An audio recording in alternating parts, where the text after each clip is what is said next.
Opening scene पिछली घटनाओं का रिकैप श्रुति ने बेताल को आईने में कैद किया, लेकिन अब उसकी आंखें काली हैं। गांव वालों को शक है कि कुछ ठीक नहीं है। जब किसी आत्मा को उसके पिंजरे में कैद किया जाता है तो वो शांत नहीं होती। वो सिर्फ इंतजार करती है नए शरीर, नए शिकार और नए आतंक के लिए। गांव का मंदिर, सुबह श्रुति पूजा कर रही है, लेकिन पुजारी डरते हुए पीछे हट जाता है। पुजारी डरे हुए स्वर में, माफ कीजिए बेटी, आपके शरीर में कुछ और है। ये कोई आम छाया नहीं, ये बेताल है। श्रुतिमय पी धीमे अबीर मुस्कान के साथ, बेताल? तो क्या आपको अभी यकीन नहीं हुआ कि वह कभी मरा ही नहीं? पुजारी चौंकता है। मंदिर की घंटियां अपने आप बजने लगती हैं। एक नया किरदार, रघुवीर, जो एक तांत्रिक है, गांव में आता है। उसके पास एक पुराना ग्रंथ है, बेताल वशीकरण तंत्र। रघुवीर, बेताल अब श्रुति के शरीर में है। अगर उसकी आत्मा को तीसरे दिन तक मुक्त न किया गया तो वो पूरी तरह जीवित बन जाएगा। अमर दादा जो तो क्या कुछ किया जा सकता है? रघुवीर, हां, लेकिन इसके लिए हमें उसी गुफा में जाना होगा जहां बेताल को पहली बार कैद किया गया था, मृत आत्मा की गुफा। वहां की हवा ही उसे फिर से मिटा सकती है। रात का समय श्रुति गांव से गायब हो जाती है। तांत्रिक, दादाजी और दो गांव वाले उसे खोजने निकलते हैं। गुफा में पहुंचते हैं, वहां दीवारों पर रक्त से लिखे श्लोक और चीखें गूंजती हैं। गुफा के अंदर श्रुति दिखती है, आंखें लाल, शरीर से धुआं निकल रहा है। श्रुति, बेताल, दोहरी आवाज में, कौन आया है मेरी समाधि में? तुम्हें लगा मैं फिर से बंद हो जाऊंगा? अब मेरी आत्मा को शरीर मिल गया है और इस बार मैं अमर हो जाऊंगा। रघुवीर मंत्र पढ़ता है, लेकिन बेताल हवा में उड़ता है और एक गांव वाले के शरीर में घुस जाता है। अब बेताल बार बार शरीर बदलता है, श्रुति, फिर गांव वाला, फिर पुजारी। रघुवीर, यह आत्मा अब भटकती नहीं, यह खेलती है, शरीरों से, मन से, विश्वास से। रघुवीर मंत्रों के साथ एक त्रिशूल उठाता है, जिसे बेताल से पहले की पीढ़ी ने तैयार किया था, मृत वज्र। रघुवीर गरजते हुए, हे अग्नि, वायु और प्रेतात्मा के देव, इस बेताल को उसकी असली जगह भेज दो।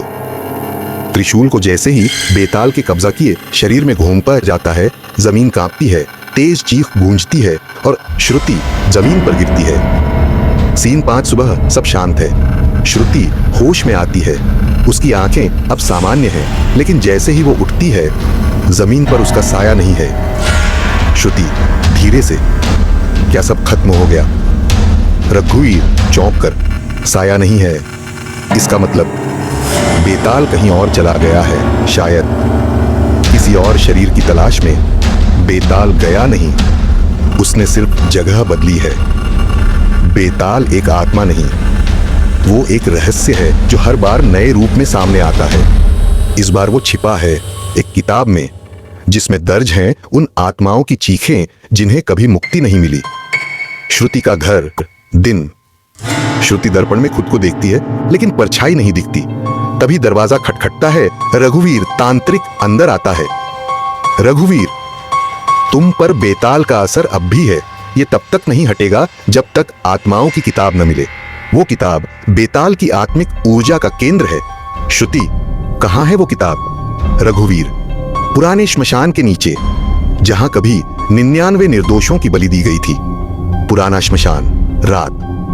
श्रुति, रघुवीर और गांव के एक जवान वीरू के साथ उस स्थान पर पहुंचती हैं जहां जमीन के नीचे किताब दबी है। जमीन खुदाई करते ही बदबूदार हवा चलने लगती है। वीरू डरते हुए, यहाँ कुछ बहुत गलत है, लगता है कोई देख रहा है। कब्रनुमा गड्ढे से एक पुरानी लोहे की संदूक मिलती है। उसे खोलते ही उसके अंदर से बुरी तरह जली हुई किताब निकलती है, जिस पर खून से कुछ लिखा है। किताब पर लिखा होता है, सिर्फ मृत आत्मा ही पढ़ सकती है इस ग्रंथ को। जीवित ने पढ़ा तो वह भी मरा हुआ कहलाएगा।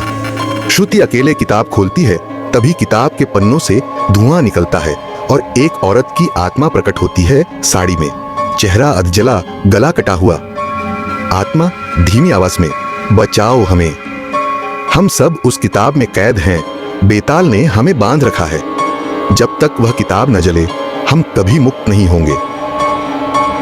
रघुवीर मंत्र पढ़ना शुरू करता है, लेकिन तभी किताब में से बेताल की परछाई निकलती है और रघुवीर पर हमला करती है। वीरू डरकर भाग जाता है। श्रुति अब अकेली है। बेताल गरजते हुए, मेरी आत्माओं को छुड़ाने चली हो, अब तुम भी उन्हीं में शामिल हो जाओगी। बेताल श्रावती की ओर बढ़ता है, लेकिन श्रुति किताब को जलाने के लिए दीपक से आग लगा देती है। श्रुति, तेरा ग्रंथि तेरा अंत बनेगा। जैसे ही किताब जलती है भयानक चीखें गूंजती हैं। कई आत्माएं हवा में तैरती हैं, जैसे उन्हें मुक्ति मिल रही हो। बेताल की चीख अंतिम बार सुनाई देती है और फिर सब शांत हो जाता है। अगली सुबह श्रुति अकेले श्मशान से बाहर निकलती है। उसके पीछे अब परछाई है, यानी आत्मा वापस आई है। रघुवीर आवाज ऑफ में, जिसने आत्माओं को मुक्ति दी वो अब खुद मृत्यु की रक्षक बन गई है। लेकिन याद रखना, बेताल कभी नहीं मरता, वो बस अपनी छाया बदलता है। क्या बेताल वाकई खत्म हो गया या वो अब किसी और रूप में लौटेगा? ऐसे ही हॉरर स्टोरी सुनने के लिए सूरज हॉरर स्टोरी को सब्सक्राइब करना मत भूलना। और हाँ, कमेंट में बताना कि स्टोरी कैसा था। सूरज हॉरर स्टोरी सब्सक्राइब प्लीज।